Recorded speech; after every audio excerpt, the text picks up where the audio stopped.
Selamat malam teman-teman semua. Selamat bergabung ke Forum Metamind edisi bulan April 2025. Nah, ini masih bau-bau liburan ya. Kita baru selesai liburan tanggal 8 April lalu. Saya pun agak kalang kabut. Wah, kita udah mau Forum Metamind lagi. Apa ya topiknya ya? Jadi seakan-akan terkaget-kaget nih masih apa hawa-hawa liburan dan kemudian ya kita cukup liburan panjang sih dengan berbagai perayaan-perayaan dan sepertinya ini menjadi puncaknya setelah Lebaran sehingga saatnya kita untuk mulai mensikapi nih hari-hari kita dengan lebih serius bukan lagi liburan ya Meg ya. Dan saya ingat bagaimana saat kita liburan, April tanggal 2 kita diberitahu tentang tarif Amerika dan itu menimbulkan was-was cukup banyak. Saya waktu itu berada di Seoul, baru pulang dari Jepang, ada di Seoul. Dan kemudian diberitahu dan saya menunggu nih apa kira-kira respon dunia dan kemudian menunggu respon Indonesia yang baru dibuka seminggu kemudian. Nah, ini juga yang kemudian menjadi pemicu judul hari ini, Change or Die. Eh, banyak apa ya kita bilang disruptif ya. Jadi hal-hal di luar dugaan terjadi, hal-hal yang tidak ada dalam pemikiran kita di luar prediksi itu terjadi. Sehingga saya jadi kepikiran, terpicu pemikiran bahwa change or die itu masih berlaku atau tidak. Jadi ini awal muasalnya mengapa saya memilih judul ini. Kalau saya ingat change or die ini adalah kata-kata yang sudah didengar sejak tahun, kalau saya lihat bukunya sejak tahun 2007 ya. Awal-awal Metamind mulai berjalan itu ada istilah change or die dan bagaimana change or die ini bicara soal dari yang sistem manual menjadi komputerisasi. Saya ingat zaman dulu itu ya, saya kerja di bagian finance. Saya membuat laporan-laporan keuangan berdasarkan kartu buku besar, ya. Saya membuat jurnal-jurnal dalam buku-buku halaman yang besar gitu. Dan kemudian saya juga les komputer zaman itu, baru lulus SMA, saya les komputer dan masih zamannya pakai disket. Ada nggak yang pernah pakai disket yang gede tuh, yang berapa inch? Lalu kemudian saya ingat saya les komputer, semua hasil praktek itu save dalam disket. Nah, besok mau ujian, disketnya hari ini rusak. Dan karena hari ini rusak, saya jadi takut dengan komputer. Sehingga saya agak trauma dengan komputer dan akhirnya ketika di kantor udah mulai mau sistem komputer, saya agak-agak nolak. Karena menurut saya komputer itu menakutkan, data bisa hilang mendadak, mendingan saya kerja manual saja, lebih cepat gitu ya. Tapi kemudian sense or die, kalau kita nggak mau berubah, tergerus deh. Karena komputer waktu jelas lebih cepat. Zaman itu masih komputerisasi. Zaman itu masih pakai Lotus. Dan akhirnya kemudian mau nggak mau ikut perubahan. Ikut perubahan dan kemudian kita mendengar akan adanya Industrial 4.0 tentang adanya VUCA sehingga kita perlu siap-siap bukan lagi komputerisasi tapi data digital yang akan berubah begitu cepatnya.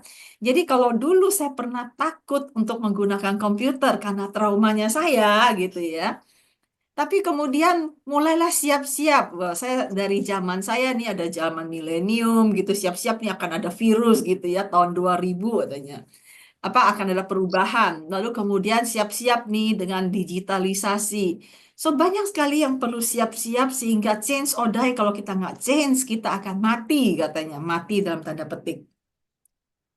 Dan siapa yang nyangka kesiapan untuk change dalam menghadapi VUCA karena digitalisasi, malah ternyata adalah mendadak shutdown semua oleh sebuah virus yang namanya COVID, dan itu pandemi. Melalui masa-masa pandemi ini, banyak orang berubah, mau tidak mau, terpaksa berubah. Mau ngapain? Nggak bisa kerja, pabrik-pabrik tutup, kegiatan bisnis berhenti gitu ya. Dan manusia pun terpaksa berubah baik lifestyle-nya, gaya hidupnya maupun kegiatan-kegiatannya. Nah, di sini saya tidak mendengar ya kata change or die ya. Karena zaman pandemi itu adalah masa-masa orang siap-siap dengan VUCA. Jadi bukan lagi kata change or die, tapi agile katanya gitu ya. Agile, perlu lebih fleksibel. Nah, ketika masuk pandemi, selain kata agile, yang muncul adalah perlu siap-siap dengan resilience, perlu bisa rebound kembali. Jadi kita boleh patah, tapi kita boleh bengkok, tapi jangan patah. Jadi perlu tetap semangat katanya. Dan kemudian berbagai keadaan demi keadaan berubah, dan kemudian ketika muncul eh, hal-hal tentang tarif kemudian kemarin, saya melihatnya secara sistemik dan muncul dalam pemikiran saya, change or die, apakah akan masih berlaku? So, ini adalah awal cerita latar belakang tentang topik hari ini di Forum Metamind edisi bulan April. Hari ini saya sendiri tidak ada rekan yang membantu menjadi moderator, jadi saya jadi host, saya jadi moderator, dan sekaligus jadi pembicaranya. Nah, teman-teman yang baru bergabung, saya ucapkan selamat datang, dan seperti yang saya sampaikan di WAG Forum Metamind, bahwa ini akan menjadi diskusi buat kita semua, sehingga saya besar harapan saya teman-teman mau berkenan ya membuka videonya, dan juga nanti ada saat-saat di mana kita juga akan membahas dan bisa saling diskusi. Oke? Yang jelas hari ini tadi ada di salah satu grup saya berpesan sediakan kertas, sediakan juga pulpen. Karena selain bicara soal sistemik dari perubahan, saya juga ingin mengajak teman-teman semua untuk mengakses tentang perubahan di dalam diri kita kalau sekiranya diperlukan.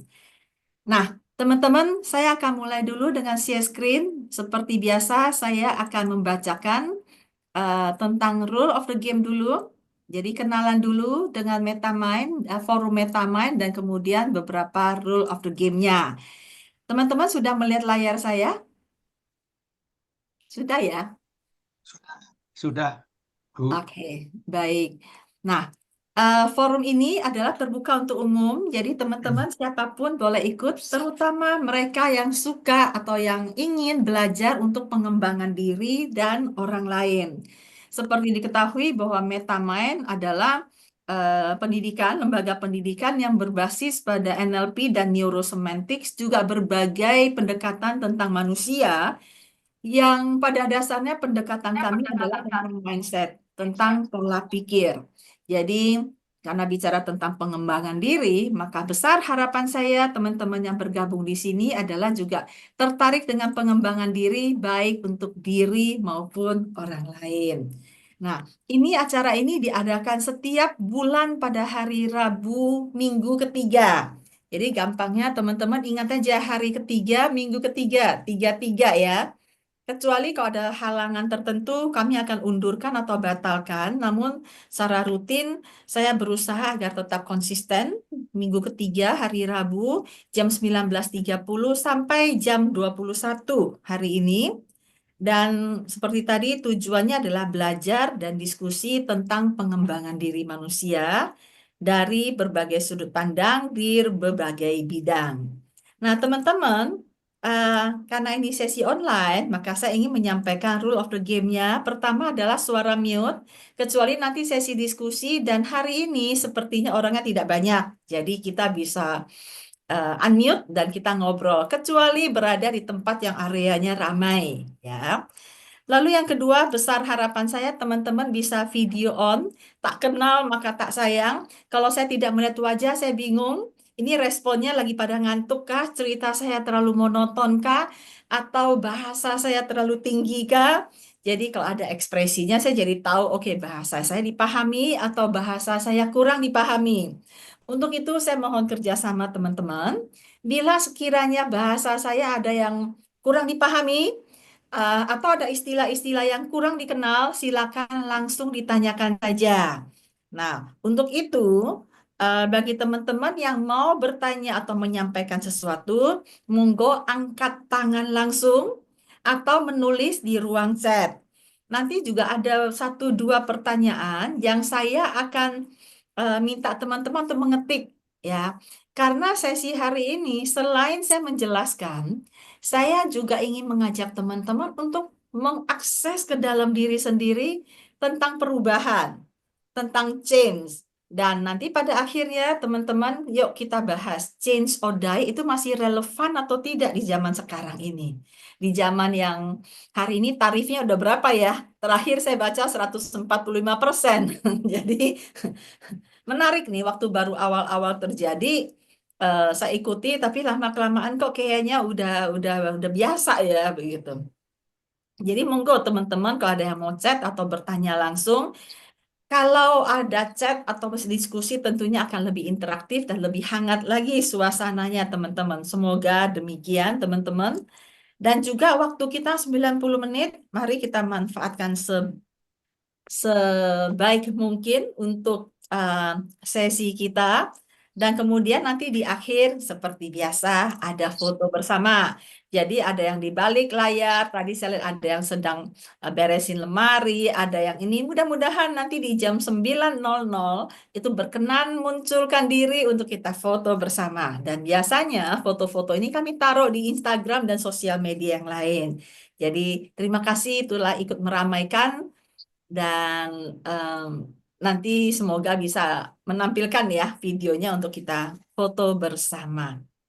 So itu saja rule of the game-nya. Besar harapan saya hari ini seperti yang saya sampaikan diskusi dan juga kemudian kita eh, bisa membahas tentang perubahan itu sendiri lebih deep lagi. Oke, nah eh, saya akan menampilkan slide berikutnya, yaitu tentang change or die. Kalau tadi saya sudah menyampaikan bahwa alasan saya memilih topik ini, jadi setiap bulan tuh saya sering kelimpungan mau topik apa ya. Yang jelas topik-topik dari Metamind terhitung dari bulan Desember 2024 selalu membahas tentang sistemik. Saya sendiri adalah seorang, eh, karena nggak ada yang memperkenalkan diri, saya memperkenalkan diri saya ya. Saya membangun, founder of Metamind. Metamind dimulai tanggal 8 Januari 2003, berbasis pada NLP dan neurosemantik, bicara tentang pengembangan manusia, baik secara pribadi maupun dalam interaksinya di perusahaan. Nah, dalam perkembangannya, saya belajar tentang manusia dengan dirinya sendiri, lalu kemudian interaksi manusia dengan orang lain, manusia antar manusia. Jadi tadi individu, lalu manusia, individu dengan individu, berarti interaksi interpersonal. Lalu kemudian saya kemudian menjadi konsultan, bukan lagi individu dengan individu, tapi bagaimana culture dalam perusahaan. Jadi bukan lagi hanya interaksi diri sendiri, tapi juga interaksi secara kolektif dalam perusahaan dan membentuk budaya perusahaan dan bagaimana ini mempengaruhi kembali lagi dari orang perorangan interaksi ke perusahaan, kemudian perusahaan mempengaruhi lagi ke perorangan, kinerja, produktivitas. Dan kemudian sejak tahun 2020 akhir, semenjak COVID ya, saya tertarik dengan sistemik. Sistemik ini bicara bukan hanya soal manusia dengan manusia, manusia dengan perusahaan. Kalau dalam dunia coaching namanya individual coaching, lalu group and team coach. Namun saya tertarik dengan sistemik sehingga saya mendalami tentang systemic coaching. Nah, dalam pembelajaran saya dengan sistemik, saya sendiri tertarik dengan hubungan kita dengan alam semesta. Jadi bukan lagi manusia dengan perusahaan, bisa jadi bukan bisa jadi ya, tapi perusahaan dengan perusahaan, bisnis dengan bisnis, dan juga tentang bisnis sebagai entitas yang salah satu elemen dari semesta alam ini. Nah, ketertarikan saya membuat saya atau kecebur gitu ya, banyak belajar tentang interaksi antar elemen di dalam dunia ini. Dan kemarin kejadian tarif dari Donald Trump Amerika ini merupakan satu keadaan yang sangat-sangat sistemik sekali, sehingga saya mengikutinya hampir setiap hari, walaupun 2 hari ini saya sudah tidak mengikuti. Dan bagaimana kita melihat secara sistemik. Sehingga hari ini judulnya Change or Die. Ini juga saya tidak hanya bicara soal diri kita sendiri, tapi saya ingin mengajak teman-teman juga melihat secara sistemik. Sistemik itu apaan sih, Bu Mar? Sistemik itu adalah satu interkorelasi, interconnected antara elemen-elemen yang ada di alam ini. Jadi, kalau kita mengenal ada tiga kata, sistematis, sistem, dan juga sistemik. Kalau sistem itu adalah tata. Bagaimana sistematis itu tata cara strukturnya. Sistem itu adalah yang menyatukan itu semua, sedangkan sistemik itu adalah yang menginterkoneksikannya. Nah, eh, yang paling simpel ya saya melihat Maggie mengangkat tangannya ya Meg ya. Bu, ini slide-nya masih yang slide awal atau semestinya Belum, sudah? saya masih slide yang tadi. Ya, saya belum jalan, saya masih berceloteh terus. Ya, Thank you. ya, saya stop share dulu kalau begitu. Em, saya tadi sampai di mana? Oh, tentang tarif deh yang disampaikan oleh Donald Trump tadi. Tujuannya adalah, saya tidak tahu apa tujuannya, saya tidak berani bilang tujuannya apa.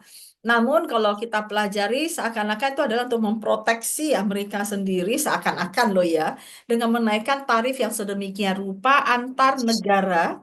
Lalu kemudian ada negara yang langsung mengambil kebijakan kebijakan juga untuk proteksi. Namun kemudian muncullah negara Cina dan kemudian mereka bagaimana saling mensikapi. Sementara mereka waktu keluar tarif eh, mata uang bergejolak, kemudian saham bergejolak, begitu ya, harga emas bergejolak. Nah, itu adalah efek dari perilaku satu orang, dari satu kebijakan.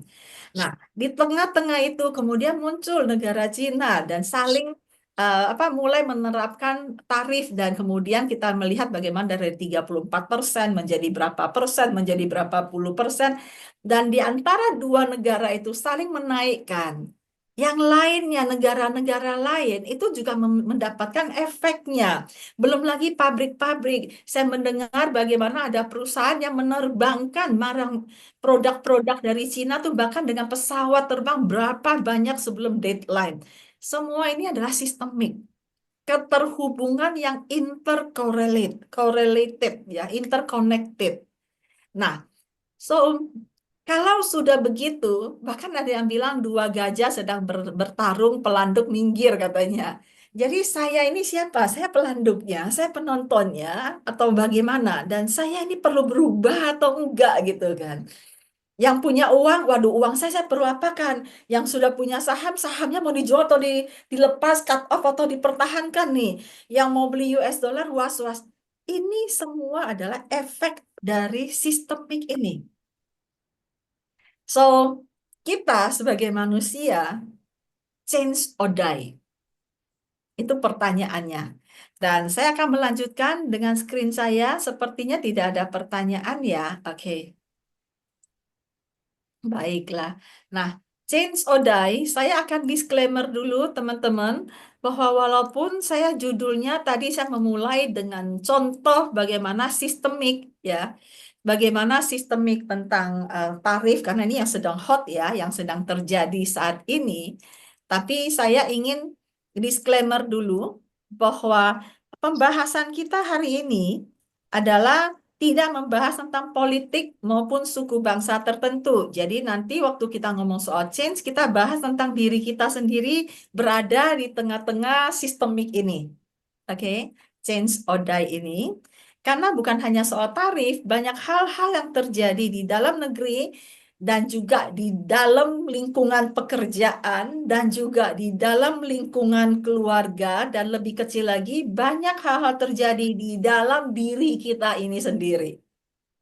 Jadi saya membawa yang besar tadi ke dalam diri kita sendiri. Jadi tidak membahas politik ataupun uh, suku bangsa tertentu. Lalu yang kedua adalah bahwa sesi ini bersifat reflektif mandiri.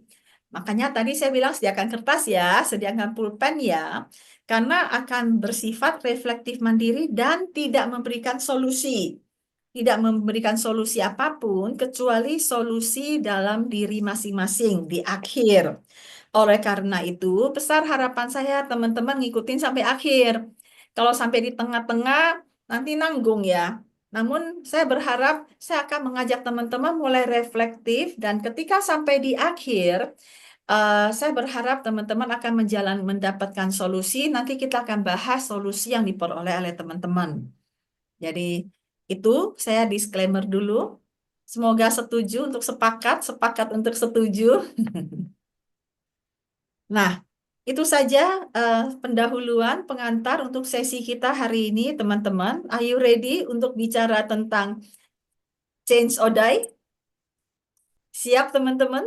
Kasih jempolnya dulu dong untuk memastikan ada di balik layar. Terima kasih untuk Mbak Pati tadi yang sudah muncul ya. Oke, baik. Nah, terima kasih Bu Neneng yang telah memberikan tulisan di chat. Terima kasih Eli. Halo Eli. Nah, senang sekali melihat dirimu. Ya, Ya, halo Bu. halo. Apa kabar Eli? Oh, kabarnya ya mana ya cara bilangnya? Agak nggak tahu sih cara bilangnya. Oke. Kalau gitu diketik aja. Kalau nggak tahu cara bilangnya. Boleh tanya Bu, itu change or die maksudnya apa? Maaf ya saya datangnya telat. Iya, nggak apa-apa. Saya akan lanjut nanti di tengah-tengah di awal nanti akan ada apa maksudnya change or die. Oke, Iya. ya, terima kasih. Nah, teman-teman, saya akan mulai dengan pertanyaan dulu. Teman-teman boleh tulis di kertas, boleh juga tulis di chat, ya. Ini foto bagus ya. Saya ambil saat dalam pesawat penerbangan dari Seoul ke pas pulang loh, menuju Bangkok waktu itu. So, pertanyaan saya adalah, perubahan apa yang selama ini ingin kamu lakukan, tapi tidak kamu lakukan? Jadi teman-teman silakan ditulis di kertas sendiri, ya di kertas, karena nanti akan beberapa jawaban yang beruntun. Perubahan apa yang selama ini ingin saya lakukan, tapi tidak saya lakukan?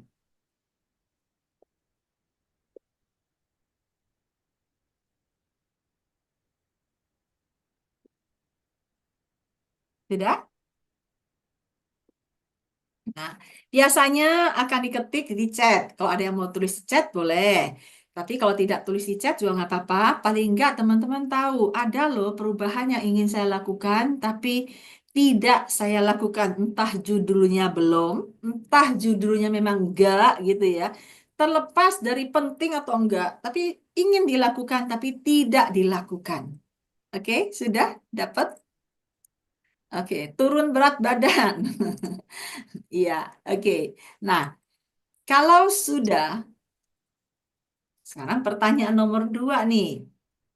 Pertanyaan nomor 2 ini adalah pilihan. Pilih salah satu. Kamu lebih suka bertahan seperti sekarang, tidak melakukan perubahan, atau berubah, tapi belum pasti hasilnya. Ini yang membuat orang bilang mau berubah, tapi tidak melakukan perubahan itu sendiri.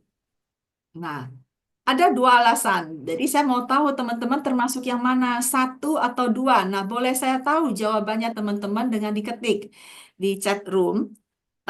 Saya mau berubah, saya mau turunkan berat badan, tapi ya saya lebih baik bertahan dari sekarang, seperti sekarang daripada suruh diet. Saya termasuk orang yang mau nurunin berat badan, Ibu. Tapi kemudian kalau suruh saya diet, apalagi saya baru baru ini makan nasi ramen gitu ya. Pulang-pulang suruh saya nggak makan nasi, ntar dulu bertahan dulu deh. Itu. Atau ada yang mengatakan, ya saya berubah tapi belum tahu pasti hasilnya gitu. Nah, teman-teman termasuk yang mana? Tadi saya lihat ada yang tulis di ruang chat. Ya, siap turun berat badan ya. Oke, kebanyakan yang 2 ya. Mau tapi belum tahu hasilnya. Baiklah. Jadi teman-teman mulai mikir nih. Ada yang bilang, iya kita perlu berubah gitu. Tapi ntar dulu deh. Nah, ntar dulu bertahan atau berubah, tapi berani nih berubah walaupun belum tahu hasilnya. Nah, kalau sudah kita taruh dulu dua jawaban ini, ya, saya akan lanjutkan dengan screen yang berikutnya. Screen yang berikutnya adalah mengambil tentang change or die ini. So, ini sekaligus menjawab pertanyaan Eli. Eli, change or die, ini adalah kalimat yang sering kita dengar di dunia perusahaan. Tadi saya sempat cerita di awal-awal saya lulus SMA, saya kerja di mana masih manual, ya, pembukuan administrasi. Kemudian disuruh pakai komputer, saya nggak mau karena saya pernah disket saya rusak, jadi saya nggak percaya sama komputer. Itu zaman-zaman dulu. Zaman dulu kita masih pakai belum ada komputer, kita pakai mesin tik, masih pakai kertas gitu ya, tip X salah gitu. Bahkan bisa salah ketik satu lembar dibuang gitu. Dan kemudian mulailah komputer. Nah, era-era di mana orang sering tidak mau berubah, akhirnya akan tergerus karena bayangkan kalau saya tetap menggunakan menggunakan buku untuk mencatat, kartu untuk jurnal, maka saya tidak pernah menggunakan komputer akan seperti apa gitu kan. Dan juga orang-orang kalau masih menggunakan mesin tik, sedangkan sekarang ada komputer, maka betapa akan ketinggalannya kita kalau terhadap perubahan ini. Nah, demikian juga di perusahaan-perusahaan banyak sekali sistem otomatisasi yang perlu orang-orang perlu belajar untuk mengupgrade dirinya. Nah, orang-orang yang tidak mau berubah, yang tidak mau belajar untuk mengupgrade diri, itu yang dibilang akan die karena tidak mau change, Eli. Ya, tidak mau berubah. Seandainya saya tidak mau berubah, saya tetap aja mau admin menggunakan catatan-catatan tangan, otomatis saya tidak pernah change, akhirnya saya akan die. Itu yang dimaksud change or die tadi itu. Nah, change or die ini adalah mulai dipublikasikan, sebenarnya saya sempat lihat artikel dikatakan publikasikan tanggal 20, tulisannya muncul tanggal 26 Desember 2006 sebenarnya. Namun bukunya dipublikasikan tanggal 2 Januari 2007. Nah, ini menjelaskan tentang change or die dan kemudian ditulis oleh Alan Desman ini, seorang penulis ya, seorang menulis, dan dia mengatakan bahwa mengapa perubahan itu gagal. Jadi di awal ini saya akan bahas dulu apa yang ditulis buku. Lalu kemudian saya akan kaitkan dengan dinamika sistemik, lalu saya akan kaitkan dengan neurosemantics, teman-teman. Jadi kita bagi 3 sesi ya. Saya akan bahas dari buku dulu, mengapa perubahan gagal. Perubahan gagal karena terlalu fokus pada logika dan informasi. Betul nggak sih teman-teman? Apalagi zaman sekarang, tinggal tanya AI aja, AI lebih benar daripada kata dokter. Udah sakit, tanya AI aja gitu ya. Atau ada teman yang terlalu pintar, nggak tahu orangnya ada di sini atau enggak. Terlalu pintar gitu ya. Karena terlalu pintar dia jadi tahu kalau sakit ini kemana, apa-apa yang terjadi. Dan karena sudah tahu apa yang terjadi, mau ke dokter bentar dulu gitu. Somehow terlalu pintar itu bikin kita kepintaran. Sehingga jadi bias. Lalu logika kita, informasi itu membuat kita jadi tidak lagi tidak berubah akhirnya. Kita berusaha melogikakannya. Nah, teman-teman, terkait dengan perubahan yang teman-teman mau lakukan, yang teman-teman tadi tulis, apakah itu termasuk melogikakan atau tidak? Ya, saya ingat bagaimana ketika saya disuruh diet makan soal turun berat badan. Saya termasuk yang mau turun berat badan. Di mana berat badan saya masih normal. Nggak perlu turun berat. Waktu berat badan saya 50-an kilo, masih normal gitu ya. Ketika saya doyan makan jeroan, teman-teman, babat, iso gitu ya. Iso tuh usus ya, otak. Apalagi kalau yang gulai otak saya doyan banget gitu. Dan kalau soal kolesterol gampang ya, ada ada ada obat-obat kolesterol gitu. Dan gampang sekali melogikakannya gitu loh. Jadi saat-saat ada, ya saya kan nggak setiap hari makan gitu. Jadi melogikakan segala sesuatu, ada pembenaran untuk tidak melakukan eh, perubahan itu sendiri. Saya ingat soal kesehatan. Ada satu masa saya kekentalan darah, Eli, dan saya perlu banyak minum. Oke, tadi saya lihat kamu minum, saya jadi ingat. Dan ketika saya diminta banyak minum, saya melogikakan, kalau saya banyak minum, saya nggak bisa ngajar. Oh, kalau saya ngajar, saya maunya ke kamar kecil terus gimana? Jadi saya nggak banyak minum. Nah, sampai kejadian darah kental masuk rumah sakit, kapok aku gitu kan. Itu namanya melogikakan. Termasuk juga belajar. Ketika kita perlu belajar, zaman sekarang tuh banyak kan anak-anak muda yang suruh kuliah, nggak perlulah. Nanti banyak tuh orang-orang pakai digital. Kita digital content aja bisa kok. Nggak perlu kuliah, kita bisa menghasilkan duit. Nah, logika-logika seperti itu yang kemudian ada orang yang sudah PW banget, sehingga malas untuk berubah. Nah, itu menurut Alan Dosman di bukunya. Lalu yang kedua adalah karena change or die, teman-teman. Bagi teman-teman yang dari NLP dan neurosemantik, melihat kalimat ini nih, change or die, ini hanya berlaku buat teman-teman yang away from. Teman-teman yang takut dengan ancaman. Ya, jadi manusia tuh dikatakan motifnya ada dua. Yang satu adalah lari dari kesakitan, nggak mau menderita, makanya dia lari, dia tidak mau. Atau ada sesuatu yang diinginkan. Nah, change or die. Die ini adalah intimidasi, ancaman yang memunculkan ketakutan. Change or die. Padahal ketakutan tidak identik dengan perubahan. Ya, jadi ketakutan ini bisa menggerakkan seseorang, tapi gerakan orang ini adalah untuk menghindari apa yang dia takuti. Contoh saja ketika saya tadi saya bilang saya kurang minum misalnya, saya nggak takut, saya oke-oke aja, saya nggak minum, kurangi minum karena logika saya ngajar. Kalau saya banyak minum, saya nggak bisa ngajar ke WC terus gitu kan. Begitu darah saya kental masuk rumah sakit, kapok aku.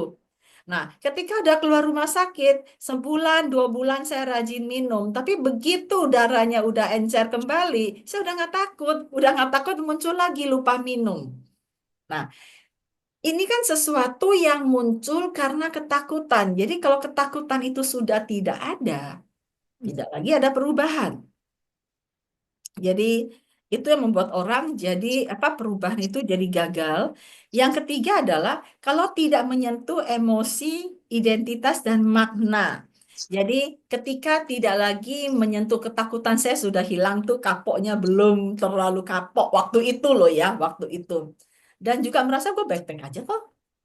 Jadi tidak ada menyentuh ke sana, dan juga ada kata makna di sini. Makna di sini adalah tentang yang sering bahas di neurosemantik. Makna apa sih yang saya berikan kalau saya berubah? Siapa sih saya kalau saya berubah? Nah, di sini kita lihat bahwa dari judulnya sendiri adalah Change or Die, dan ingat bahwa ketakutan tidaklah identik dengan perubahan. Nah, saya akan stop sampai di sini. Saya ingin tahu pengalaman teman-teman semua. Saya udah stop share ya, oke? Nah, saya ingin tahu pengalaman teman-teman semua.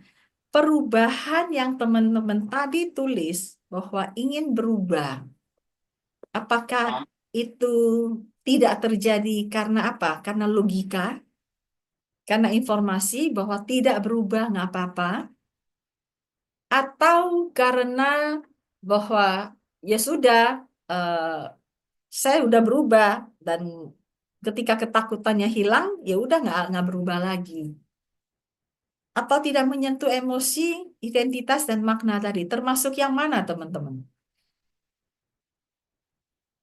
Ada yang mau sharing kan? Monggo.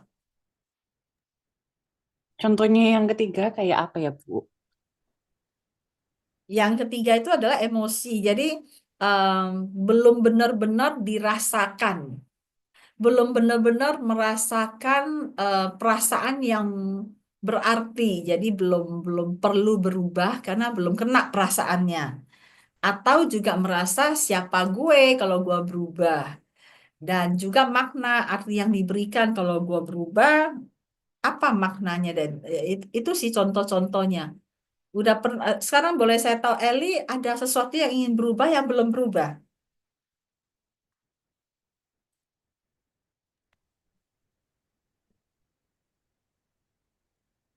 Saya berikan contoh ya, di dalam buku ini menuliskan tentang orang yang sakit jantung. Orang yang sakit jantung itu sampai udah bypass gitu ya, dan itu setelah bypass disampaikan bahwa mereka tuh perlu menjaga kesehatan, mereka perlu menghindari makanan berlemak, tidak boleh merokok, perlu merubah lifestyle mereka. Nah, itu yang disampaikan. Tapi kemudian setelah mereka udah bypass, jantungnya udah sehat kembali, maka mereka kemudian mulai melogikakan. Contohnya ketika diajak makan, makan berlemak. Ah, ini kan cuma sesekali, nggak setiap kali, nggak apa-apa kali katanya. Sehingga ya udah terjadi gitu aja. Eh, Kembali lagi ke habitat lama, mulai makan makanan berlemak. Dan kemudian kalau tadinya takut mati karena serangan jantung, setelah udah serangan jantungnya udah lewat, udah pakai bypass, udah aman kembali. Kalau tidak benar-benar dirasakan emosinya saat kejadian itu, maka itu akan kembali ke lifestyle yang lama. Ya, jadi tidak ada ketakutannya sudah berlalu dan kemudian eh, tidak lagi apa tidak merubah, tidak ada perubahan. Banyak yang dibilang bahwa perlu berubah lifestyle-nya, perlu olahraga, tapi kemudian lifestyle yang lama kembali lagi karena ya inilah gue gitu. Walaupun di luar udah bangga aja, gue udah bypass loh, udah pasang 2 ring loh, wah, berapa ring disampaikan, tapi tidak pernah olahraga dan juga tidak pernah diet makanan. Nah, bagaimana kalau ini kita lihat pada anak-anak. Nah, Maggie kan di sekolah ya, anak-anak remaja ya. Anak-anak remaja, mereka ketika disuruh merubah cara belajar mereka, umumnya mereka mengatakan bahwa saya baik-baik aja, nilai saya selama ini, kenapa saya perlu berubah? Ya toh? Belum ada satu sentuhan emosi bagi dia bahwa dia perlu berubah. Paling ancaman-ancaman bahwa nanti dia nggak naik kelas, ancaman bahwa nanti dia akan apa ya? Kalau ancaman tidak naik kelas, mungkin dia akan bilang ya biasa aja, bagus deh orang tua saya cari duit lagi buat saya. Kalau dia lagi marah sama orang tua, itu malah jadi alasan gitu. Belum menjadi satu ketakutan yang memicu dia untuk belajar.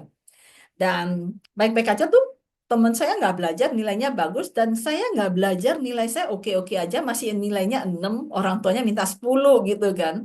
Jadi fine-fine aja gitu. Apalagi belum menyentuh emosinya. Buat gue fine-fine aja dan I'm good gitu.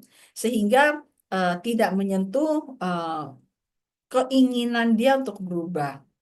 Itu yang disampaikan dan ini yang menurut saya make sense sih. Apa alasannya orang tidak benar-benar berubah atau setelah berubah lapse lagi kembali ke kebiasaan yang lama.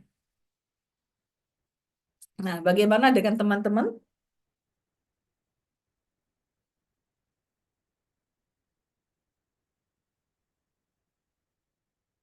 Tidak ada pertanyaan? Semua oke, baiklah.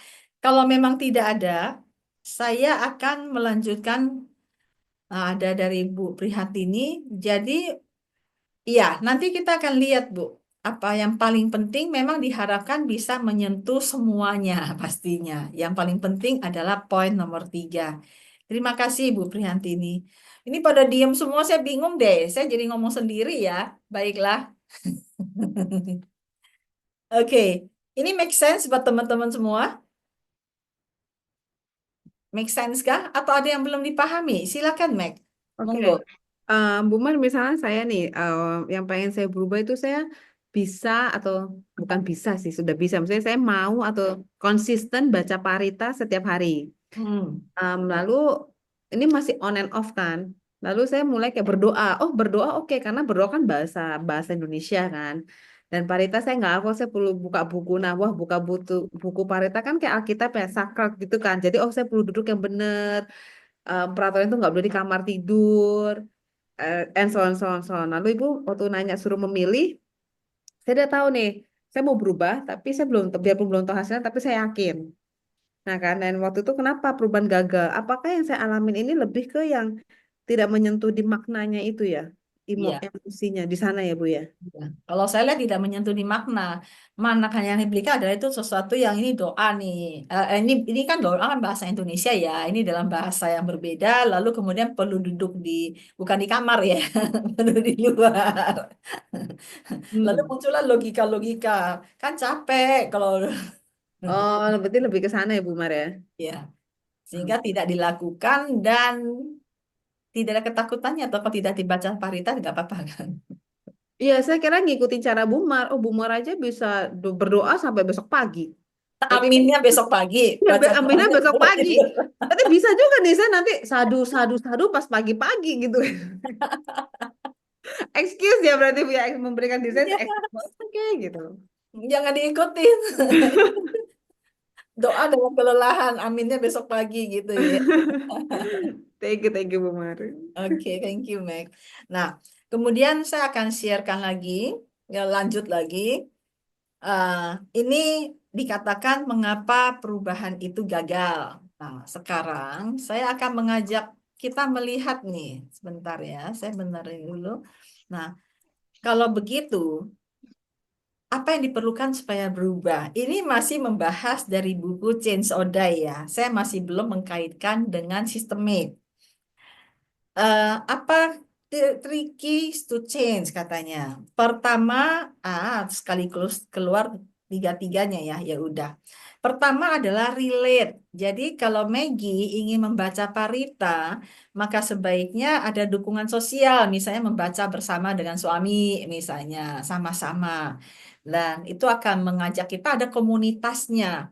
Eh, Orang-orang yang sakit jantung tadi, yang udah operasi, udah pasang ring, udah bypass, ketika mereka hanya sendirian, maka mereka mengatakan, saya udah sehat kok. Apa iya kalau saya olahraga pasti akan sehat jantungnya. Tapi ketika dia berada di komunitas sesama penderita jantung, maka dia akan melakukan, iya lu, kalau berubah lifestyle, berubah loh. Jadi it's safe to change. Ya, jadi ada relatednya dengan komunitas, ada hubungan dan dukungan sosial. Lalu yang kedua adalah kalau mempraktekkan perilaku baru dengan konsisten. Nah, jadi eh, kemarin tuh saya ikuti eh, belajar tentang cara menulis, ada hukum 44. Jadi saya perlu menulis selama 20 meninggalkan habit lama, jadi menulis, kemudian saya perlu melakukan 22 kali plus 20. Jadi setiap hari menulis untuk membangun habit baru secara konsisten. Nah, jadi perlu repeat. Nah, ketika membaca Parita, apakah hari ini baca besok enggak? Contoh saya saja, saya jalan pagi, oke. Saya termasuk em, malas jalan pagi sekarang ini. Tadi saya baru ngajak Daniel dan jalan pagi yuk. Saya semenjak pulang minggu lalu tanggal 8, saya baru jalan sekali. Biasanya kalau saya jalan pagi itu saya akan keliling area rumah saya tuh 5 keliling. Saya baru jalan itu 2 hari yang lalu. Saya padahal pulang tuh udah minggu lalu tanggal 8 malam. Berarti udah 7 hari, 8 hari ya. Saya baru jalan sekali. Dan itu pun baru 3 keliling.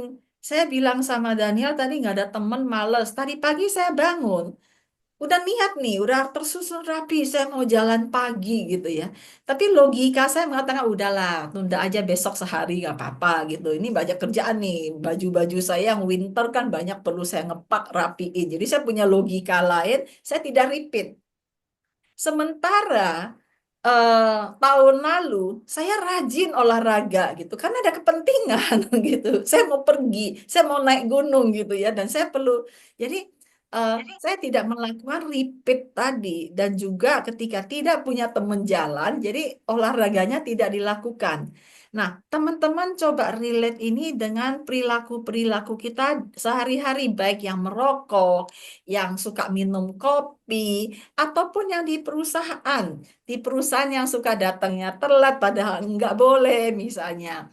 Atau ada yang suka menunda, dan banyak hal ya. Kalau menunda mungkin masuk dalam mental block, tapi kita bisa lihat apa sih yang dilakukan? Apakah dirimu sendirian sehingga nggak ada dukungan sosial? Atau ada yang lakukan tapi tidak konsisten, termasuk saya dalam olahraga tadi saya sampaikan. Dan saya dengan Irma nih baru lagi belajar untuk bikin video. Sehari bikin 3 gitu ya. Tapi saya bilang sama Irma, jangan ditayangkan dulu videonya sebelum ada 30 video, saya bilang. Kenapa? Saya tahu kebiasaan saya tuh tidak konsisten gitu loh. Jadi dulu pernah bikin muncul kemudian hilang lagi gitu. Dan saya juga pernah suka sekali bikin konten. Tapi kontennya saya bikin sendiri ya. Saya ambil foto, saya nyenik deh pokoknya. Dan ketika saya lagi menggebu-gebu, setiap hari saya bikin. Tapi begitu ada kesibukan yang lain, saya kembali lagi ke lifestyle yang lama, saya tidak lagi bikin konten. Jadi perlu ada repeat yang terus-menerus secara konsisten. Dan yang ketiga, saya perlu reframe, mengubah makna dan cara pandang. Jadi kalau dalam kaitannya dengan turun berat badan, apa sih maknanya bagi saya untuk turun berat badan? Kalau bagi Maggie dalam membaca Parita, apa sih maknanya bagi eh, Maggie dalam hal ini? Dan juga bagi anak-anak remaja yang malas-malesan di sekolah gitu ya. Mereka punya identitas kan. Anak-anak yang nilainya jelek biasanya punya komunitas sendiri dan bangga mereka anak-anak Badung. Anak Badung yang dipanggil oleh BP kan, anak-anak pinter yang aman-aman nggak dipanggil BP, nggak dipanggil kepala sekolah. So ada identitas yang membuat mereka tidak perlu berubah. Yang ada malah berubah semakin Badung, semakin menjauh gitu. Karena ada komunitasnya yang membuat mereka bertahan dengan nilai-nilai Badung tadi. So dikatakan kalau kita mau berubah, menurut buku Change or Die, adalah perlu relate, repeat, dan reframe. Dan saya setuju sih dengan 3 hal ini. Pertama tuh adalah komunitas, di mana kita ada psychology safety, bahwa kita berubah, ada buktinya gitu ya. Dan juga bahwa ini perlu repeat, dan juga perlu reframe. Nah, ini yang kemudian change or die ini, kemudian saya pikir, kita bicara soal perubahan perilaku. Bagaimana dengan perubahan yang dalam keadaan disruptif begini? Dalam keadaan yang sekarang ini, keadaan ekonomi yang nggak jelas, di mana kita diminta untuk berubah, saya malah melihat bahwa kita perlu hati-hati dalam berubah. Karena berubah itu bukan sebuah hitam dan putih, berubah saja. Apakah ketika kita berubah ini akan konsisten atau tidak? Salah satu key-nya aja nomor 2. Apakah akan konsisten atau tidak? Tarif hari ini begini, saya perlu begini, katanya besok berubah lagi, ya toh? Atau dengan keadaan-keadaan di mana kita melihat bahwa kita perlu cepat berubah, tapi ternyata secara sistemik. Nah, disinilah saya akan mulai masuk ke sistemik bahwa kita berubah hanya dari kacamata kecil melihat diri kita sendiri, change or die, wah buru-buru karena nggak mau die kita change gitu ya. Tapi ternyata nggak konsisten. Dan kembali lagi, lapse, kembali lagi ke habit lama. Atau karena kita nggak menyatu, nggak merasakan gitu dalam diri kita. Nah, reframing ini adalah perubahan yang dari dalam ya. Jadi atas kemauan saya sendiri. Kalau saya berubah karena keadaan politik, karena keadaan tarif, keadaan di luar, itu tidak menyentuh diri saya, maka perubahan itu hanya dari eksternal, bukan dari internal. Nah, sampai di sini saya ingin mengajak teman-teman melihat kembali apa alasan perubahan yang diinginkan. Itu tidak berjalan dengan baik. Apakah karena tidak punya teman-teman di sampingnya? Kalau saya sih ngomongnya saya nggak punya teman jalan kaki, jadi saya tidak jalan pagi gitu. Itu udah saya buang jauh-jauh hari dari dulu. Karena apa? Saya pikir I need to count on myself. Tapi kenyataannya kejadian, udah pulang seminggu saya baru jalan pagi sekali gitu kan ya. dan um, termasuk soal kesehatan dan termasuk juga soal pekerjaan. Nah, teman-teman, bagaimana menurut teman-teman? Ngerasa belum mau mati gitu ya. Dan kalau nggak turun berat badan nggak mati juga kan ya Bu. Jadi nggak perlu buru-buru turunin berat badan toh. Itu dia. Ketakutan itu tidak memicu keberubahan yang permanen, hanya sementara saja. Kalau sudah nggak takut, orang nggak berubah lagi gitu. Jadi kalau maunya ditakut-takutin terus gitu kan. Tapi buat apa hidup dalam ketakutan seperti gitu kan? Nah, alhamdulillah sudah bisa olahraga sendiri, kata Bu Neneng, ke gym sendiri karena teman udahan nggak bisa ke gym nggak ke gym lagi. Oke, jadi sudah ada kemauan dari diri sendiri ya Bu Neneng. Jadi perubahan yang karena dari dalam diri sendiri. Nah, pertanyaannya, perubahan ke gym ini karena udah konsisten, repeat terus, berulang terus jadi habit, atau yang nomor tiga tadi, karena sudah melekat dalam diri kita. Kalau hanya menjadi habit saja, karena sudah ada kesadaran untuk hidup sehat. Jadi bukan karena habit saja, tapi kesadaran hidup sehat. Baik, terima kasih Bu Neneng. Nah, teman-teman mulai berpikir ya sekarang ini karena apa? Kalau Bu Yulia pengen rutin jogging, tapi belum bisa rutin. Ayo alasannya apa nggak rutin jogging? Bangun kesiangan. Kan weekend, kalau hari weekend kan saya bisa bangun siang dari Senin sampai Jumat bangun pagi terus. Weekend saya mau bangun siang, itu sering saya temuin tuh. Kalau Sabtu bangun siang, karena kapan lagi? Jadi akhirnya nggak jogging, bisa jadi. Atau bisa jadi karena belum merasakan itu penting untuk belum belum ada hal-hal yang eh, belum ada kepentingannya ya. Nah, itu masuk ke nomor tiga tadi. Nah, saya akan lanjut sekarang untuk melihat dari kacamata sistemik, teman-teman.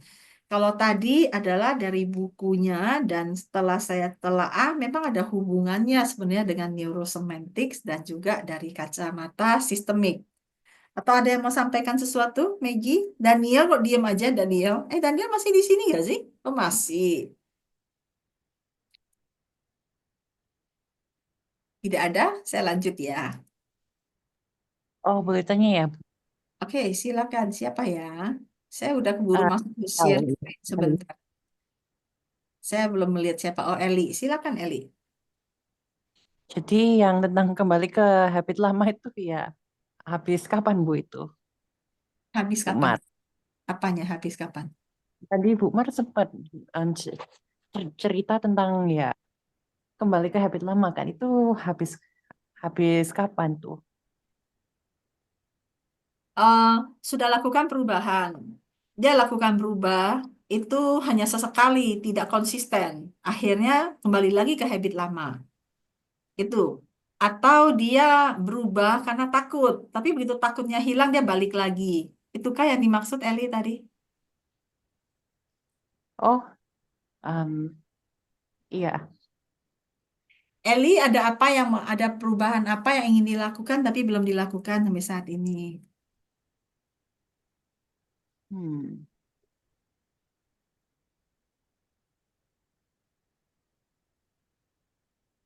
Belum kepikiran. Eli ada nggak sesuatu yang mau dilakukan, perubahan tapi nggak dilakukan? Ya, sekarang sih lagi mau apa ya? Mendapatkan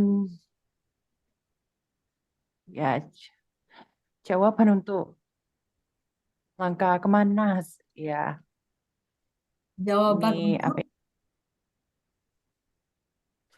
jawaban untuk maaf Pak, jawaban untuk ya apa yang bisa saya lakukan untuk ke depannya untuk masa depan dan oke. sekarang ya em, sekarang sih ya masih Belum ada belum tahu gambaran. mau mulai dari mana. Oke. Jadi belum tahu mau ngapain untuk gambaran. Eli sedang kuliah atau baru lulus SMA? Eh, Atau masih masih SMA? umur masih umur SMP sampai SMA sampai SMA, Bu. Oke, masih dalam masa-masa Nah, pencarian ya. penjernihan. Pencarian. Oh iya. Di SMA tuh masih cari tak? Itu ya. Ya. Nanti perlu banyak ngobrol dengan Maggie. Ada Maggie di sini, ada Maggie Seng. Kelihatan yang pakai baju merah. Ya, nanti bisa ngobrol sama Maggie. Dan dirimu berdua sama-sama di Surabaya loh, Meg. Iya, Oh. Japri ya, WhatsApp-nya ya. Hmm. Silakan Kita, lanjut. hai Eli, kita ngomong pakai Tata kan? Ya, Ta? Enggak sih, atau aku aja. Oh, Kak Megi di kuliah tak? Atau Iya, nanti di Japri aja ya. Tanyakan Kak Maggie nomor Japrinya biar bisa saling kontak. Oke?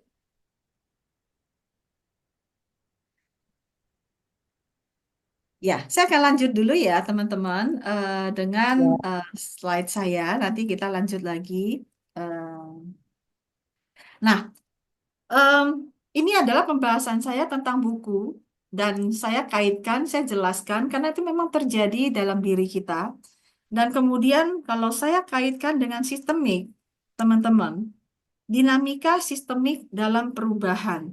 Nomor satu yang saya mau sampaikan bahwa setiap individu bukanlah entitas terpisah. Kita ini adalah bagian dari sistem yang lebih besar. Kita adalah bagian dari sistem keluarga.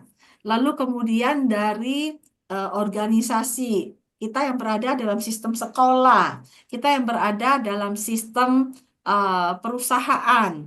Kita yang berada dalam sistem budaya sosial. Kita adalah entitas, elemen dari berbagai sistem yang lebih besar. Misalnya kalau Eli di sekolah saja, antara sekolah kemudian rumah. Saya tidak tahu apakah ini terjadi pada Eli, tapi saya pernah bertemu dengan anak-anak seusia Eli yang ingin menjadi content creator. Dia punya cita-cita mau jadi content creator, tapi kemudian secara sistem anak muda itu sesuatu yang menghasilkan, ada sesuatu passionnya katanya. Tapi dalam sistem keluarga itu tidak diperbolehkan karena anak perlu kuliah. Nah, itu adalah eh, sebuah interaksi dalam satu sistem dan ingatlah bahwa manusia kita ini adalah bagian dari sistem dan perubahan individu sering dipengaruhi oleh sistem di sekitarnya. Saya ingat bagaimana kita para wanita ya, Meg. Kita sering sekali terjadi bahwa wanita ingin menjadi wanita karir gitu. Sedangkan dalam sistem dikatakan bahwa kita perlu menjadi ibu rumah tangga. Dan ketika saat itulah kemudian kita berada di dalam dilema. Saya menjadi ibu rumah tangga murni atau saya menjadi wanita karir. Nah, hal-hal itu juga karena kita berada dalam sistem, ya. Belum lagi sistem ada keluarga. Kalau zaman saya dulu ya ada sistem keluarga yang mengatakan wanita kok cari duit diam di rumah ngajarin ngasuh anak gitu ya. Eh, secara sistem finansial kita butuh duit gitu kan untuk sekolah anak dan kita berada dalam sistem secara yang lebih besar dan sistem-sistem yang lebih besar ini saling connected. Benarkah demikian teman-teman?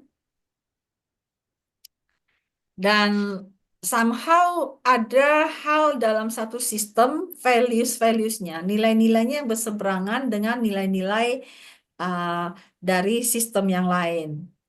Nah, kemudian yang kedua yang saya mau sampaikan bahwa setiap elemen dalam sistem itu berperan mendukung atau menghambat perubahan itu sendiri, teman-teman.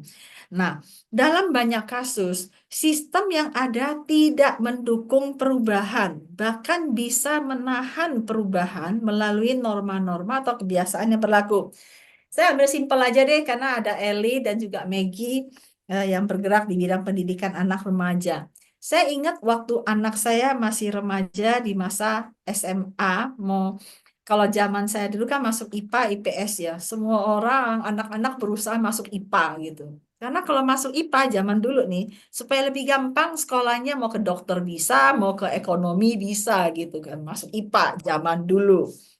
Lalu masa-masa anak saya ketika dia masuk SMA, sebagai orang tua saya berharap dia masuk IPA. Tapi kemudian anak saya lebih suka masuk sosial. Dan saat-saat itu secara sistematik, secara dunia itu sendiri. Kalau zaman dulu kan orang tua ingin jadi insinyur, jadi dokter gitu kan ya. Pokoknya ini pekerjaan yang paling terhormat nih seakan-akan jadi insinyur, jadi dokter. Sedangkan kalau jadi desain grafis itu nggak dianggap gitu. Jadi masa-masa awal waktu anak saya SMA itu tahun berapa ya? 2008, 2009. Itu adalah masa-masa di mana anak-anak yang sekolahnya art, seni itu nggak dianggap itu.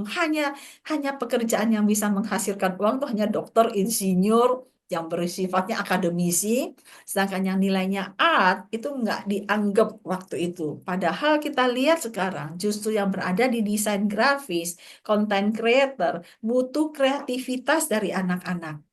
Nah, bayangkan kalau kita sendiri berada dalam lingkungan di mana secara sistem tidak memfasilitasi perubahan itu.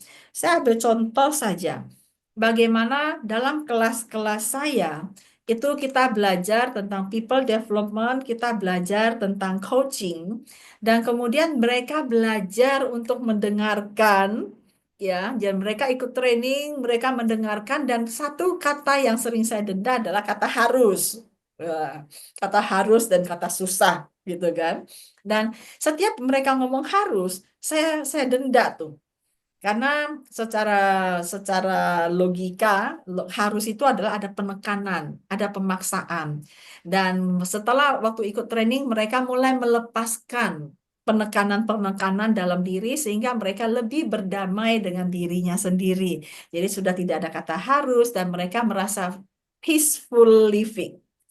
Namun ketika mereka kembali ke perusahaannya, 1 bulan, 2 bulan masih oke. Tapi ketika dia bertemu kembali dengan sistem perusahaan yang banyak menggunakan kata harus, banyak menggunakan kata-kata yang ini akhirnya muncul lagi habit yang lama. Karena secara sistem tidak mendukung perubahan itu. Demikian juga teman-teman yang setelah ikut belajar pengembangan diri atau belajar hal-hal teknis dan kemudian punya kreativitas untuk satu perubahan, lalu melakukan perubahan itu sendiri, tapi kembali ke sistem, itu belum tentu akan memungkinkan. Saya ambil contoh lagi, melihat Maggie, saya jadi ingat anak-anak. Saya ingat zaman anak-anak sekolah internasional, jadi waktu baru-baru sekolah internasional, anak-anak kan diizinkan untuk bertanya. Tapi ketika sekolah saya ingat waktu itu ada anak-anak yang merasa ketika dia dari sekolah internasional yang bayarannya US dollar, ketika orang tuanya punya gangguan dalam finansial, anak ini terpaksa dipindahkan kembali ke sekolah konvensional. Nah, ketika di sekolah konvensional, anak ini nggak bisa speak up, nggak bisa mengeluarkan ide-idenya, nggak bisa banyak bicara. Karena sistemnya tidak mengizinkan dia untuk banyak bicara, nanti jadi anak kurang ajar dia. Sehingga bagaimana? Sistem itu sendiri tidak mendukung. Sehingga tidak heran banyak anak-anak yang pintar di sekolah internasional, tapi ketika kembali ke sekolah yang konservatif, yang tidak boleh banyak bicara, itu mereka nilainya jebol.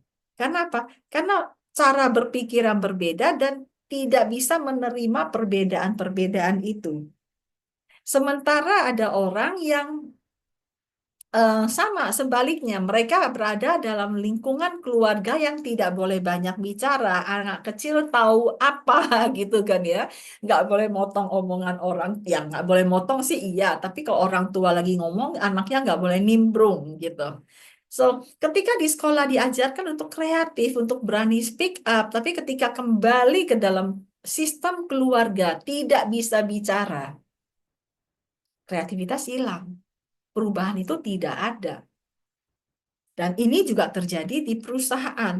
Perusahaan menanamkan budaya supaya orang-orang yang ada orang-orang dalam perusahaan kreatif, analytic, critical thinking gitu ya. Critical thinking apa? Mau ngomong aja orang iso gitu kan aku bilang ya.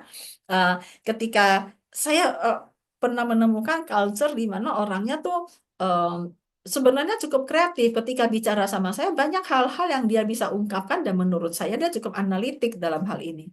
Tapi dia termasuk newbie di perusahaan, sehingga ketika dia mau berbicara, dia akan diamin dulu oleh supervisornya, oleh atasannya. Artinya apa? Dia tidak boleh lebih pintar dari atasannya. Sistem sendiri tidak mendukung. Nah, ketika sistem tidak mendukung, psikologi safety-nya tidak ada, sehingga membuat orang-orang yang ingin berubah atau siap dengan hal-hal baru akhirnya melempem kembali. Dan ini semua karena kita berada secara sistemik dan dalam sistem itu sendiri. So, ini adalah kalau kita melihat dalam sistemik.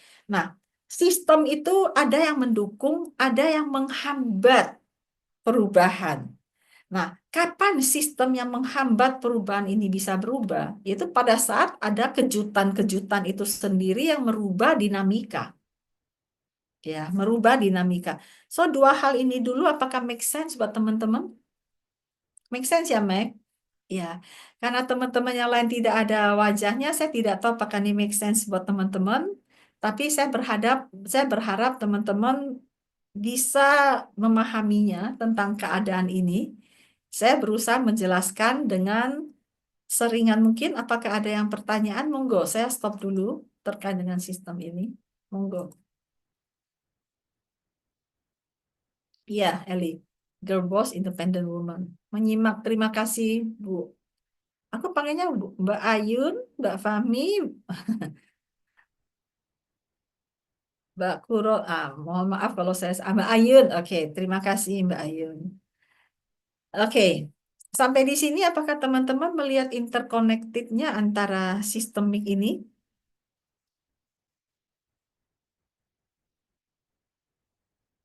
Nah, saya lanjut kalau begitu ya. Kalau tidak ada komentar, saya akan lanjut.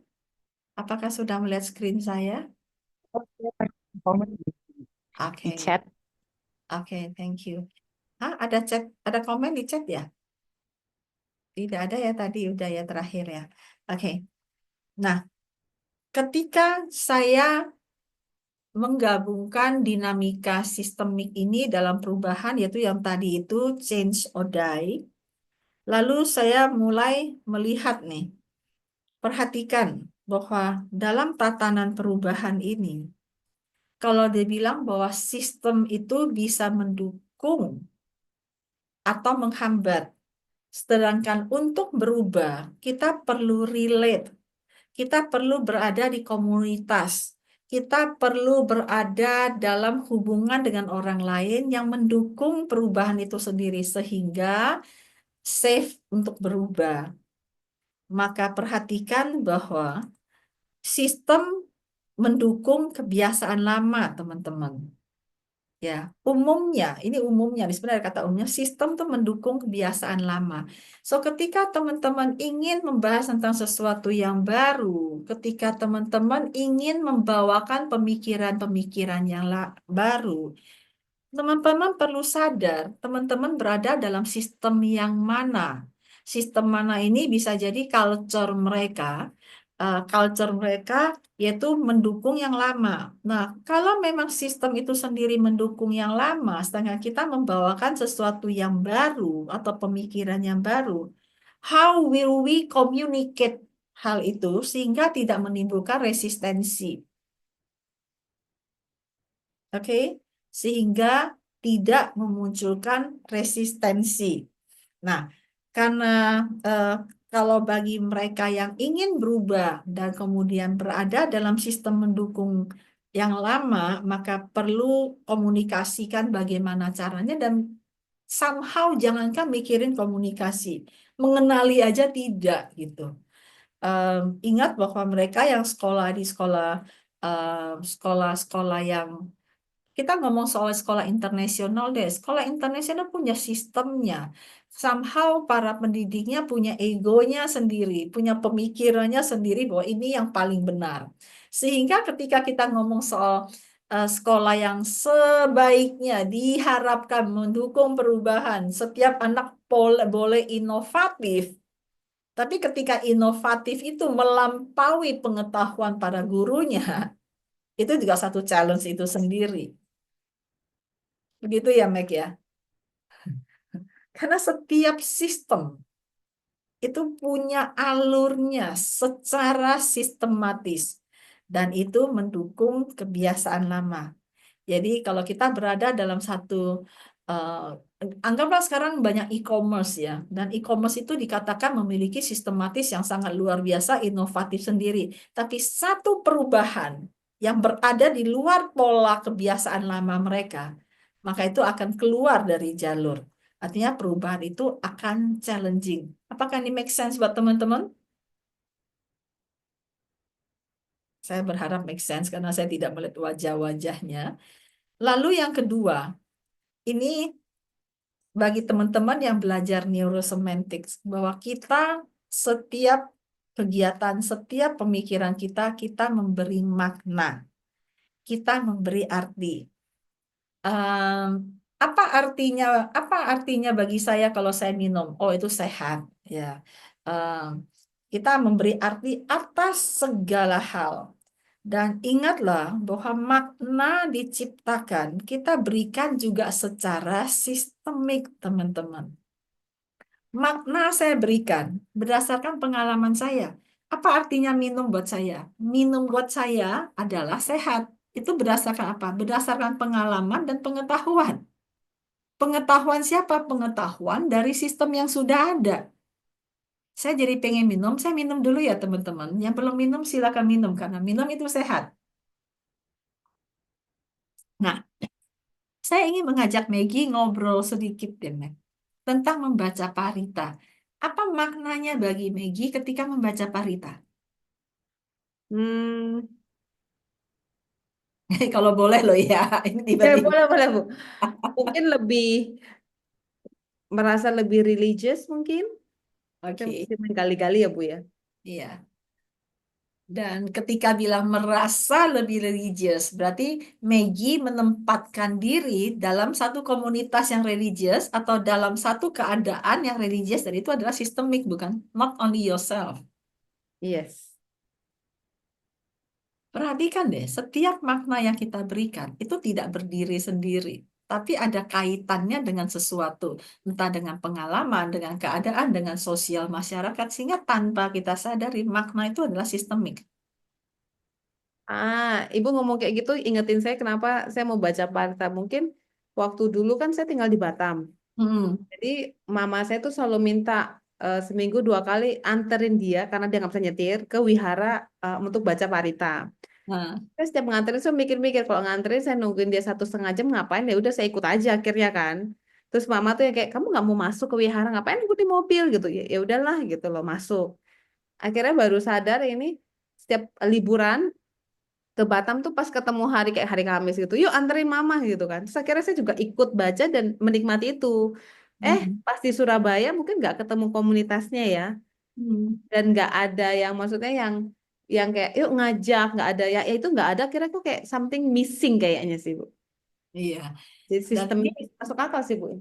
iya, ini mengingatkan saya dengan seseorang yang baru-baru ini kita bertemu dan beliau mengatakan beliau rajin ke gereja dan beliau mengatakan bahwa setiap kali ke gereja itu mengingatkan dengan almarhum mamanya. Hmm. Mamanya sudah meninggal dan makna dari ke gereja itu selain dekat dengan Tuhan adalah dekat dengan namanya. Dan Hmm. lagi-lagi tidak berdiri sendiri, tapi adalah Hmm. sistemik kan. Ada dalam satu sistem yang berkaitan dengan sistem yang lain. Nah, kalau demikian, maka kita melihat perubahan itu, change or die, dalam tataran kita dengan sistemik, kita perlu relate. Apakah kita relate dengan sistem yang cocok? Makna kita yang kita berikan tuh relate dengan sistem yang mana? dengan komunitas yang mana. Ada yang udah berubah, balik lagi, berubah, balik lagi. Jangan-jangan karena makna yang diberikan itu terkait dengan sistem yang tidak mendukung, padahal dia berada di komunitas yang mendukung. Contoh, contoh Maggie nih. Sekarang ada di komunitas yang mungkin karena tidak ada komunitasnya yang mengajak untuk parita bareng. Oke, let's say sekarang ada di Batam, di mana ada ketemu dengan komunitas bersama-sama temenin mama untuk baca parita. Jadi dilakukan toh. Nah, let's Iya. say sekarang 1 bulan deh berada di Batam. So, seandainya 1 bulan, logikanya setiap hari akan baca parita. Ada baca parita kan? Ya. Lalu kemudian ada meaning yang diberikan terhadap parita itu adalah bahwa ini adalah mendekatkan saya dengan mama misalnya, gitu. Dan itu terjadi. Tapi kemudian mendadak ada satu saat anak butuh didampingi. Sehingga tidak membaca parita lagi kan, karena perlu menemani anak kan. Anak saya perlu saya temani. Dan ada makna yang lebih penting daripada makna baca parita. Akan mengganggu sistem itu sendiri toh. Iya. Sehingga putuslah 1 hari tidak baca parita. Dan ketika putus 1 hari, mulai ada logika besok juga nggak apa kemarin udah bolos 1 hari. Kelihatan nggak interconnectednya di sini? Hmm. Karena kita masih mengandalkan sistem itu sendiri. Ya, karena mengandalkan sistem itu sendiri. Oke. Dan kemudian saya melihat ada dari Pak Sugeng nanti ya Pak, saya akan baca chatnya. Dan kemudian yang ketiga adalah perubahan individu bisa ditolak oleh sistem. Ya, perubahan kita seperti yang tadi saya bilang, yang speak up tadi, karena saya melihat ada budaya-budaya yang speak up, tapi ada budaya yang tidak bisa speak up gitu. Anak-anak yang kreatif, inovatif, tiba-tiba masuk dalam perusahaan yang model cium tangan, tahu kan ya, yang model cium tangan, sehingga nggak bisa speak up sama sekali dan tidak bisa diterima oleh sistem. Sehingga perubahan itu sendiri sebenarnya sesuatu yang sistemik, bukan hanya sekedar kata change or die. Nah, saya akan stop share dulu sampai di sini. Sepertinya ada pertanyaan. Tunggu. Saya udah stop share ya, Meg ya? Apa masih lihat Udah, Bu. screen saya? Udah, Bu. Oke. Bu Mariani, Ya, boleh izin sebentar ya. bertanya? Ah, oke. Saya melihat ada chat juga. Silakan Pak Edi, monggo. Ya, terima kasih Bu Mariani. Ini sayang video saya kameranya problem ini, jadi nggak kelihatan mukanya. Tapi saya, Iya. ini Bu Mariani, saya mau tanya, eh, kalau makna hidup itu apakah karena sistemik atau dari dalam diri kita sendiri? Maksudnya makna hidup apa yang sebetulnya diinginkan oleh seseorang gitu. Terima kasih Bu Mariani. Terima kasih Pak Edi. Makna hidup itu juga kita dapat dari mana, Pak? Kita tidak serta-merta makna hidup itu adalah berdasarkan pemikiran, tapi pemikiran bukan makna kita berikan kan berdasarkan pemikiran kita, Pak. Pemikiran kita adalah berdasarkan pengalaman-pengalaman kita. Dan pengalaman kita bukan muncul dengan sendirinya, bisa dari buku yang kita baca, bisa jadi interaksi kita dengan orang lain sehingga menjadikan pengalaman. Dan kalau Bapak lihat rekaman yang bulan lalu tentang meta place, ada belief system kita, ada metafor kita, ada background knowledge kita, dan semua itu yang kemudian menjadi satu makna. Sehingga makna itu juga adalah sistemik, Pak Edi. Bukan muncul Oh, serta-merta gitu aja. oh, begitu ya. Ya, berarti bukan merupakan sesuatu yang jati dirinya sendiri ya, Bu Mariani. Memang tergantung dari luar ya. Nah, ini yang nanti saya akan bahas setelah ini. Oh, oke. Makna itu dari pemikiran kita, iya, betul, Pak. Pemikiran kita. Tapi pertanyaannya pemikiran kita dari mana? Ya, Ya dong, oke. pemikiran kita kan Ya, dari pengalaman kita, dari pengalaman. pembelajaran kita. Make sense, Pak Edi? Ya, make sense. Dari Make sense ya? pengalaman dan apa aja yang kita alami dari Iya, buku-buku atau dari Bu Mariani seperti ini, iya, salah satunya.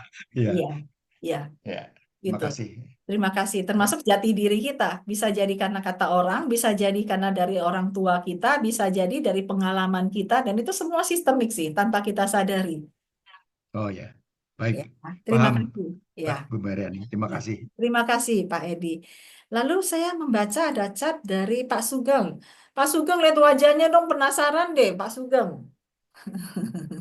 Mana ya Pak Sugeng ya? Belum pernah lihat wajahnya, sering muncul di grup. Nah, Pak Sugeng, Ibu, karena judul tema bulan, saya belum baca punya Eli, tapi saya baca punya Pak Sugeng dulu ya, habis ini ke Eli ya. Ibu, karena judul tema bulan April ini, sudah beberapa hari ini saya belajar mengenai istilah-istilah isu saat ini. Saat ini isu apa? Nah, maaf, menyikapi isu saat ini sebaiknya belajar tentang apa? Saya tidak bisa menjawab sebelum saya tahu isu apa yang dimaksud oleh Pak Sugeng. Pak Sugeng, apakah berkenan menjawab?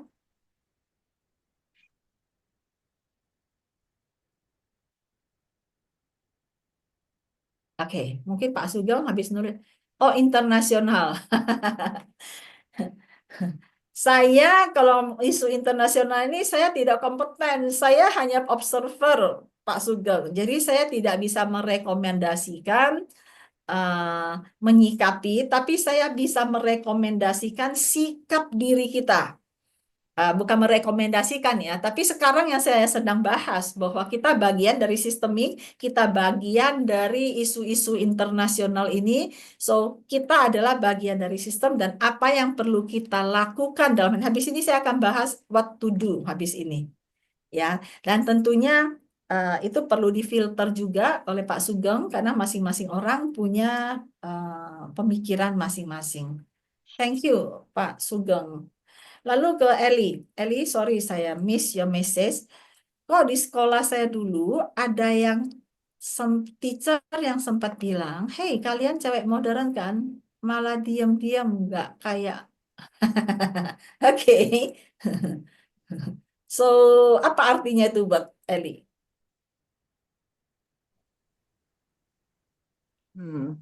Ya, kok zaman sekarang ya beda lagi. Supportnya ya yang gitu,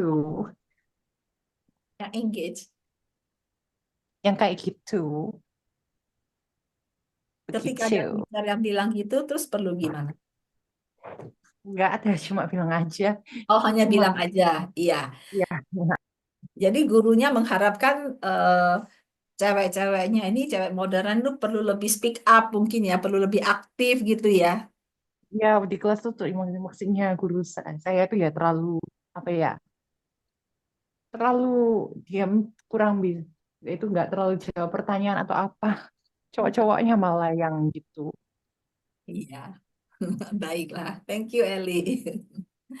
Nah, Tapi saya akan lihat oh, maaf apa nih? maaf. Apa? Tapi kalau di grade bawah saya sama kelas lain, beda cerita itu.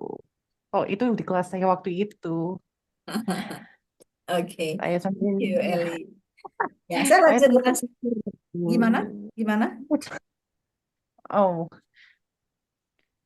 mm, nggak apa-apa ya saya ngomong gini ya Bu. Saya tidak kurang mendengar apa yang Eli sampaikan. Hmm, nggak apa-apa ya saya agak ini apa ya, em, ngomong agak lama gini, maaf ya Bu. Oke, kalau agak lama nanti habis sesi ya. Saya Bukan tinggal agak lama, em, nggak cerita. nggak jadi dulu. Nanti disambung setelah selesai ini ya, El. Tak selesaikan dulu, tinggal 6 menit soalnya. Oke, ya, baik. Nah, saya akan lanjut dengan slide saya, teman-teman, untuk 6 menit terakhir ini. So, tadi saya bicara tentang sistem mendukung kebiasaan lama, makna diciptakan secara sistemik, kita sadari itu, dan perubahan individu sering bisa ditolak oleh sistem. That's why apa yang perlu dilakukan?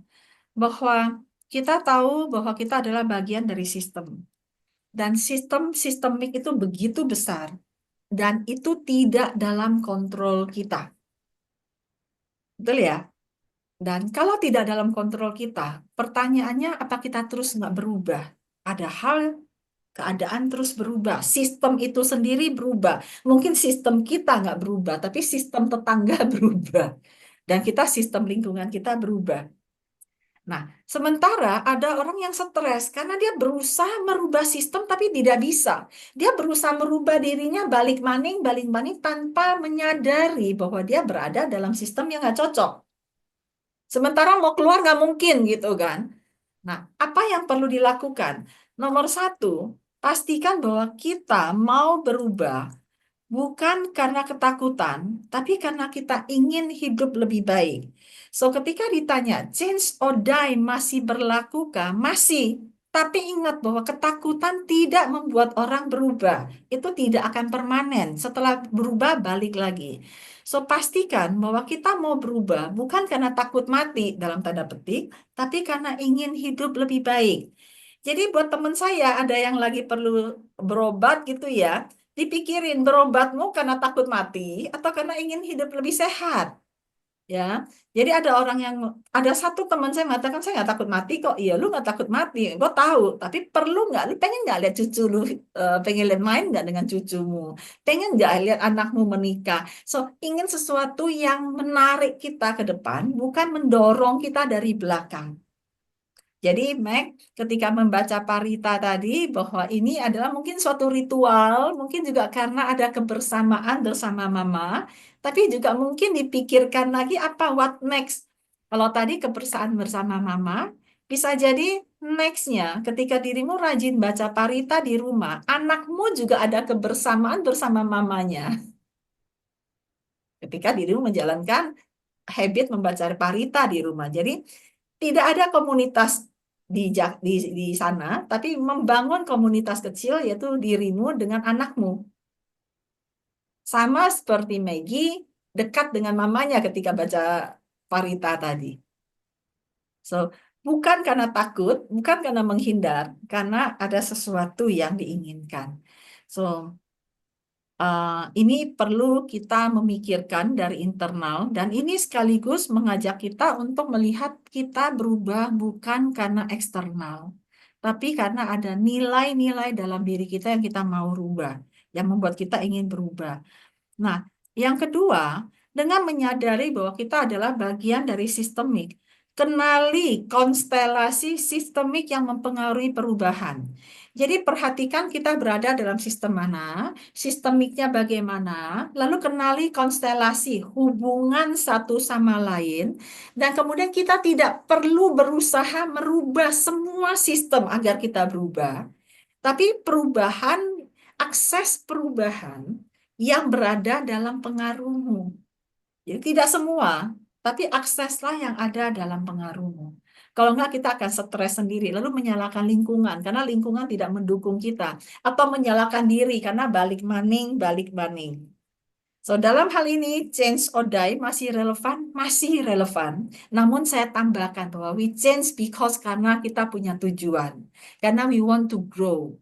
Dan kemudian berubah, teman-teman, bukan lagi hanya sebuah perilaku, tapi merupakan satu langkah strategik, satu langkah yang perlu perhitungan. So, itu yang ingin saya sampaikan, teman-teman, dalam sesi hari ini, Change or Die, dan mudah-mudahan dua ini mengajak teman-teman untuk berpikir kembali tentang perubahan, termasuk dalam mensikapi keadaan internasional saat ini, Pak Sugeng. Jadi, keadaan ekonomi demikian, keadaan tarif-tarifan demikian gitu ya. Terus kita perlu ngapain? Kita perlu berubah. Oke, kita berubah. Berubah kemana? Jadi kita berubah bukan karena tarifnya atau karena keadaan ekonomi, tapi karena ada sesuatu yang kita inginkan. Kita berubah bukan dikendalikan oleh eksternal, tapi karena ada sesuatu yang kita inginkan. Kita rubah kendalinya.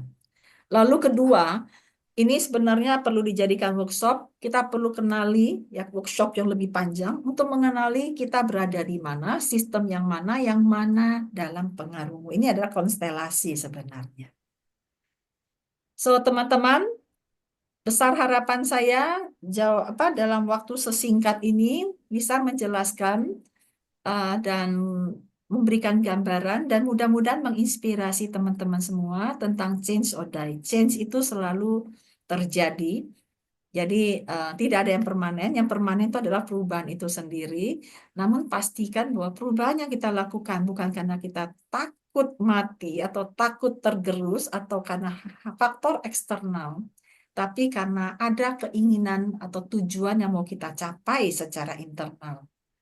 Dan untuk itu bukan hanya sekedar berubah, tapi kita perlu berpikir dengan jelas apa yang perlu kita lakukan karena kita adalah bagian dari sistemik ini. Demikian materi untuk malam ini, teman-teman. Saya akan tutup dengan foto bersama dan kemudian beberapa pengumuman. Pengumuman yang pertama adalah bagi yang ingin aktualisasi diri bulan April ini adalah aktualisasi tentang Unleashing Vitality for Authenticity, Live Your Life to the Fullest. Dan itu saja promosi saya untuk malam ini. Terus terang, Max, saya sangat tertarik untuk bikin workshop tentang hal ini. Cuman, kapan ya? Nah, teman-teman, sebelum saya akhiri, ada beberapa pengumuman. Pertama, kita foto bersama yuk. Kita tampilkan wajah kita supaya kita bisa foto bersama. Dan ya, teman-teman sekiranya berkenan untuk menampilkan wajah supaya kita foto bersama. Ya, terima kasih yang sudah buka foto wajahnya. Bu Yulia, Pak Edi, Bu Neneng, Pak Sugeng, ayo Pak. Oke, kita foto bersama dulu ya. Oke, untuk sementara tidak ada chat dulu ya, supaya tidak pops up di bawah. Nanti yang di bawah nggak kelihatan wajahnya. Oke, kita foto bersama. Oke, dan sekali lagi untuk foto bersama. Oke, terima kasih teman-teman. Oh, Bu Neneng udah rapi nih. Saya foto sekali lagi. Yeay, satu. Tunggu dulu. Bagi yang, oke, baik. 1, 2, 3 kita foto bersama. Oke. Dan yang kedua, teman-teman, bagi yang berada dalam grup, kita bisa lanjut untuk diskusi. Besok kami akan kirimkan link untuk materi dan juga rekaman untuk hari ini. Dan teman-teman juga bisa bergabung ke grup induk. Nantinya kami akan berikan linknya juga. Oke? Sampai di sini teman-teman, saya akan akhiri dengan stop recording. Dan bagi yang mau Terima kasih, Bu Maria. bertanya, silakan. Ya.